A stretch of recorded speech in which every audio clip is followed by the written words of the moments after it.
2014년도 마지막 주일이네요. 우리 참 화살과 같이 빠르다는 말이 실감 납니다. 이런 말을 하면 할수록 나이가 들어가는 건데 안 할 수가 없게 되네요. 그런 말이 있죠. 20살, 20대에는 시속 20km/h로 차가 가는 속도로 세월이 가고 40대가 되면 시속 40km로 달리는 듯한 속도로 세월이 가고 저는 한 30km/h 정도로 달리는 걸 보니까 굉장히 서해남이 같이 느껴지는 날인데 아마 여러분들은 그보다 조금 빠르게 가고 있다고 느끼시는 분도 있을 거예요. 참 빨리 갑니다.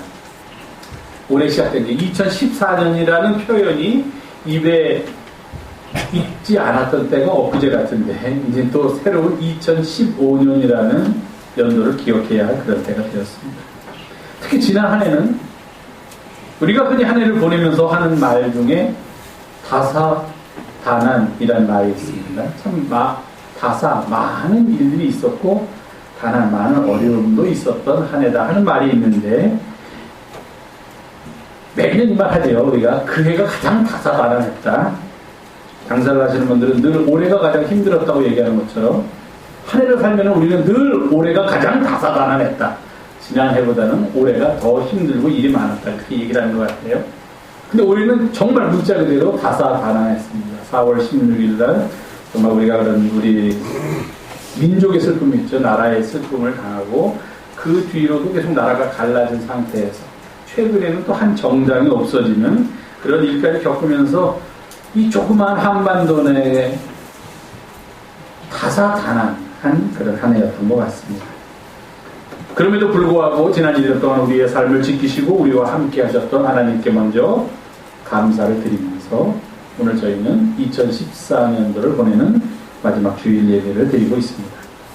오늘은 사실 제가 이따가 당회를 할 때 당회사에서 이제 좀 지난 1년의 감회 그리고 새로운 다가올 해에 대한 우리의 각오 같은 것을 말씀드리는 시간이 있으니까 조금 오늘 지금 드리는 설교 말씀과는 약간 겹쳐지는 부분도 있겠지만 어쨌든 오늘 마지막 주일이니까 그 의미를 한번 같이 오늘 본문 시편 91편에 있는 말씀과 고린도서 12장에 있는 말씀을 통해서 살펴보려고 합니다. 이제 한 해를 보내면서 우리가 하나님은 어떤 분이신가 생각하게 됩니다. 지난 1년 동안 하나님은 나에게 어떤 분으로 어떻게 나에게 영향을 끼치셨는가 하는 것을 돌이켜보게 됩니다. 결론은요, 한 해를 보내면서 우리가 드리게 되는 고백은 여호와는 나의 피난처가 되셨고 여호와는 나의 요새가 되셨고 여호와는 우리가 의뢰하는 유일한 하나님이셨다 하는 그런 고백을 우리가 드리게 된다는 것입니다. 제가 이 시편 91편 1절부터 우리가 함께 공독한 16절까지를 다 본문들로 하고 싶었는데 너무 길어서 제가 14절에서 16절까지로 끊었지만 그 앞에 이런 얘기들이 있습니다. 지존자 하나님이죠. 지존자의 은밀한 곳에 거주하며 전능자의 그늘 아래에 사는 사람이 이렇게 말합니다. 나는 여호와를 나의 피난처로 생각하고 나의 요새를 생각하고 내가 의뢰할 뿐이라고 생각하면서 살아갑니다. 그러면서 그는 마치 여호와 하나님은 큰 독수리와 같이 큰 새로 묘사하고 우리는 그 밑에 있는 그 독수리의 작은 독수리 새끼라든지 또는 아주 작은 새로 이 시인은 묘사를 하고 있습니다. 그래서 여호와께서 우리를 새를 사냥하는 사람이 올무를 쳐놓고 우리가 거기 걸려들기를 기다린다 하는 거예요. 그런 올무에서도 이 커다란 우리를 지키는 새가 우리를 구해줬고 그리고 심한 전염병이 우리 가운데 퍼지는데도 그 속에서도 우리를 건져주었고 더 나아가서 그 커다란 여호와께서 마치 큰 독수리와 같이 비유되어 있는 여호와께서 그 깃으로 우리를 덮어주시고 그 날개, 큰 날개 아래 우리가 숨도록 그렇게 피하도록 인도해 주셨기 때문에 우리가 지난 1년 동안 이렇게 살아왔다. 그렇게 시편 91편 시대가 고백합니다. 조금 아까 우리가 그런 찬송에 주 날개 및 내가 편안히 쉬는 마치 주님이 커다란 새예요. 어미새인데 아주 우리가 생각할 수도 없을 정도로 큰 새니까 그 큰 새가 날개를 피니까 온 세상의 모든 어려움으로부터 지킬 수 있는 그런 피난처가 된다는 겁니다. 우리는 그 밑으로 들어가서 그 깃 아래, 그 날개 아래 들어가서 편하게 지난 1년을 살아왔다. 그렇게 고백을 하고 있습니다. 그러면서 이 시는 아주 재미있는 표현으로서 하나님께서 어떻게 우리와 함께 하셨는가, 어떻게 우리를 보호하셨는가 하는 것을 이렇게 표현합니다. 밤에 찾아오는 공포와 낮에 날아드는 화살과 어두울 때 퍼지는 전염병과 밝을 때 닥쳐오는 재앙 가운데서 하나님께서 우리를 보호해 주시니까 나는 아무것도 두려워하지 않노라. 이렇게 고백을 하고 있습니다.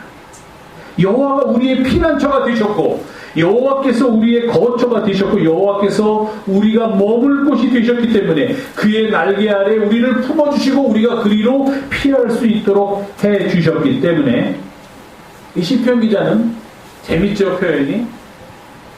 밤에 찾아오는 공포, 낮에 찾아오는 화살, 날아드는 적으로부터 또는 사냥꾼으로부터 날아오는 화살, 그리고 어두울 때 퍼지는 전염병, 밝을 때 닥치는 재앙, 이런 그 어떤 상황에서도 나는 두려워하지 않고 그 날개 밑에서 평안함을 유지할 수 있었다. 그렇게 고백을 합니다. 저는 지난 1년을 돌이켜보면서 우리에게 넉넉하셨던 하나님의 은혜를 기억할 때 우리가 생각하기에는 아직도 모자라는 것 같고 더 많은 은혜를 하나님이 베풀어 주셨어야만 했다 하는 후회가 남을지도 모르지만, 그러나 성경을 통하여 우리에게 전해주시는 하나님의 말씀은 내 은혜가 네게 족한 한 해였다는 그 말씀, 그 말씀을 붙들고 이 한 해를 마무리하고자 합니다. 그렇게 우리를 보호하시는 하나님, 우리와 도우시고 우리와 함께 하시는 하나님. 그랬더니 이 시인은 뭐라고 또 얘기하냐면, 하나님 나의 피난처가 되시고 지존자를 나의 거처로 삼았기 때문에 화가 나에게 닥치지 못하고 아무런 재앙도 나에게 미치지 못할 것이다. 그럽니다. 하나님께서 우리를 위하여 천사를 보내셔서 우리의 가는 모든 길에서 우리를 건져 주신다. 그렇게 노래하며 하나님께 감사합니다. 그랬더니 우리를 구원하시고 우리를 보호하시는 하나님의 구원 역사의 절정이 드러나게 됩니다. 이렇게 말하고 있습니다. 하나님이 이르시되, 오늘 본문입니다. 그가 바로 우리들이 나를 하나님을 사랑하였은즉 내가 하나님께서 그를 우리들을 건지리라. 그가 우리들이 내 이름을, 하나님의 이름을 안즉 내가 그를 높이리라.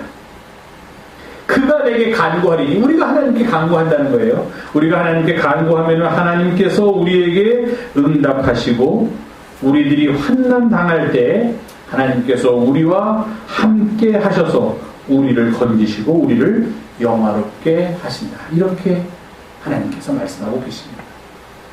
그 앞에서는 시인이 하나님은 나의 요새가 되셨고 나의 피난처가 되셨기 때문에, 하나님께서 그 날개 아래 나를 피하도록 하셨기 때문에, 아까 이야기한 대로 낮에 날아들어오는 화살로부터 내가 보호받고 밤에 찾아오는 공포도 내가 이길 수 있었고 어두울 때 찾아오는 전염병도 감히 나를 이기지 못하고 밝을 때 나에게 엄습해오는 재앙까지도 이길 수 있었다. 그렇게 하나님께 감사의 기도를 드리면서 고백을 했더니 하나님께서 대답하시는 거예요. 그래, 네가 나를 사랑했기 때문에 내가 너를 건져주었다. 네가 내 이름을 알고 나를 불렀기 때문에 나는 너를 높이고 네가 내게 간구하고 기도할 때 내가 응답하고 너희들이 환난을 당할 때에 내가 너희들과 함께하여 그 환난에서 건지고 너희들을 영화롭게 하겠노라. 지금도 그렇게 하신 하나님께서 이제 또 그렇게 하겠노라 라고 우리하고 약속을 하고 계신다는 겁니다. 이게 바로 지난 1년을 살아온 우리의 고백입니다. 하나님의 은혜입니다. 상황마다 어떤 처지에서든지 하나님께서 우리를 사랑하셔서 그때 맞는 넉넉한 은혜를 우리에게 베풀어 주셨다. 근데 우리는 깨닫지 못해요. 마치 자녀들이 부모의 사랑 충분히 깨닫지 못하고 늘 부족하다고 느끼듯이 우리 또한 하나님의 사랑 제대로 깨닫지 못하고 늘 부족하다고 느끼면서 그 사랑에 감사하는 마음보다는 오히려 더 하나님께 불평하는 경우가 많이 있었다는 거예요. 그랬더니 하나님께서 참 가슴 아파하시면서 말씀하신 거예요. 그래, 너희들이 나를 사랑했느냐? 그러면 내가 너희들을 건져주겠다. 그래, 너희들이 내 이름을 알고 나를 불렀느냐? 나를 찾아왔느냐? 그러면 내가 너희들을 높여주리라. 나에게 간구하면 응답하겠고 너희들이 만약에 환난에 빠지게 되면 그 환난에서 건지고 오히려 너희들을 영화롭게 하리라. 이렇게 우리들에게 말씀해 주고 계시다는 겁니다. 넉넉했던 그 은혜로 우리가 지난 1년을 살아왔다는 겁니다. 바울은 고린도후서에서 이러한 상황을 더 극적으로 표현하고 있습니다. 제가 아까 얘기한 대로 바울은 어떤 지병이 있었던 것처럼 고린도후서에 기록되어 있고 그 지병으로부터 벗어나기 위해서 바울이 뭐라고 그러냐면 내가 3번 하나님께 기도했다. 아주 간절히 기도했다는 뜻이죠. 3번 기도했다는 건 딱 3번 기도했다는 게 아니라 정말로 간절히 하나님께 이것을 좀 없애달라고 기도했다. 이 병을 없애달라는 게 절대로 나를 위한 것이 아니라 복음의 전파를 위한 것이기 때문에 바울은 자신 있게 이렇게 이야기했다는 것입니다. 그랬더니 하나님께서 고쳐주시는커녕 하시는 말씀이 내 은혜가 네게 족하다. 이는 내 능력이 하나님의 능력이 너의 약한 곳으로부터 온전하게 될 수 있기 때문이다. 바울이 깨달았어요. 우리가 당하는 어려움과 우리가 당하는 병고와 우리가 당하는 근심의 시간들, 고통의 시간들이 오히려 우리에게는 하나님의 능력과 예수 그리스도의 역사하심이 나타날 수 있는 은혜의 시간이 된다는 것을 우리는 미처 모르고 있다는 것입니다. 내가 더 강해졌으면 좋겠다. 내가 더 많은 것을 소유했으면 좋겠다. 내가 더 부자가 됐으면 좋겠다. 내가 더 무엇인가 남들이 갖지 못한 것을 더 가졌으면 좋겠다 하는 마음이 있는데 그것은 하나님의 능력이 우리에게서 나타날 여지를 빼앗아가는 거다 하는 겁니다. 오히려 우리가 약할 때 우리가 보잘것없다고 스스로 느낄 때 그때 바로 하나님의 능력이 우리 가운데 임하게 되고 우리 가운데서 주님께서 역사하게 된다는 것입니다.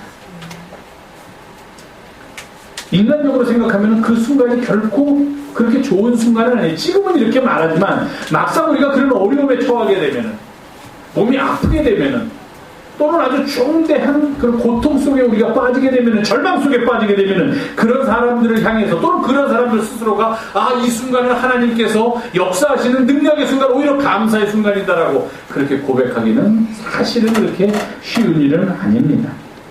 그러나 그 순간은 비록 힘들고 고통스럽지만 늘 강해 보이고 싶은 우리가 약함을 드러내는 그런 보잘것없는 우리를 세상을 향하여 나타내는 그런 시간이지만 그러나 그 순간이 바로 우리 안에 예수께서 능력으로 역사하실 수 있는 여지를 남겨놓는 시간이라는 것이 바로 바울의 고백이다 하는 겁니다.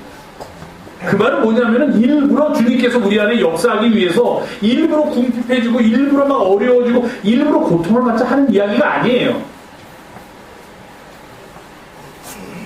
결론부터 말씀드리면요, 우리가 편안하고 모든 일이 잘 되고 내가 생각하는 대로 일이 풀리고 뭐 별로 근심 걱정 없을 때 그때는 하나님의 은혜가 최고조로 내게 임한 순간이다라고 생각하시면 되고 그래서 감사하시면 되고, 만약에 그러지 못하고 조금 어려운 일이 생기고 고통스러운 일이 생기고 힘든 일이 생기더라도 이거 웬일인가, 이것도 뭐야, 이렇게 하지 마시고 이 시간도 또한 하나님께서 내게 족한 은혜를 베풀어 주시는 시간이다라고 그렇게 우리가 받아들여야 한다는 것입니다. 그런 생각으로 지난 1년을 돌이켜보면 매 순간이 인간적으로는 힘들고 어려웠던 순간들이라고 느낄지 모르고 또 힘들었던 순간들도 많이 점철되어 있지만, 그러나 우리의 믿음의 눈으로 본다면 그런 시간들, 그런 순간들 또한 우리에게는 우리의 믿음을 통하여서 그런 시간들을 돌아본다면 그것은 은혜의 시간이요. 내게 넉넉했던 하나님의 사랑을 경험할 수 있었던 시간이다. 그렇게 고백하고 있는 것입니다. 역설이에요.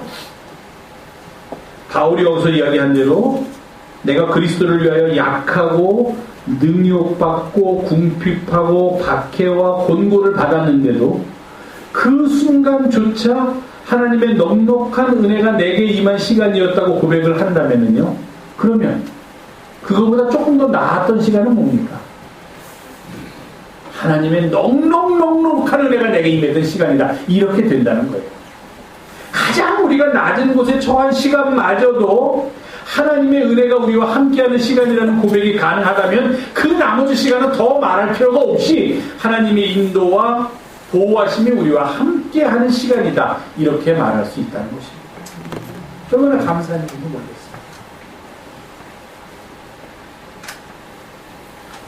지난 1년은 우리의 약함 속에서까지도 하나님께서 우리를 사랑하시고 구원해 주신 은혜의 한 해였습니다. 그가 우리를 건져주셨고 그가 우리를 높이셨고 그가 우리의 기도를 들어주셨고 우리의 환난으로부터 그분께서 우리를 건져주셨습니다. 그래서 우리는 한 해를 보내는 마지막 주일날 이렇게 고백을 하면서 기도합니다.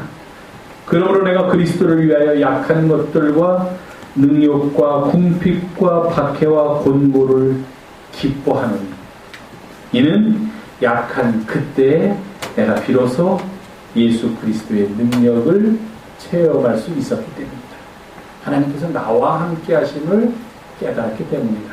약한 이때에도 나에게 넉넉한 은혜를 베풀어 주셨으니 그럼 내가 그거보다는 좀 나은 형편에서는 어떻겠느냐? 훨씬 더 많은 은혜가 내게 미친 한 해가 아니었는가? 이렇게 고백을 할 수 있게 된다는 것입니다.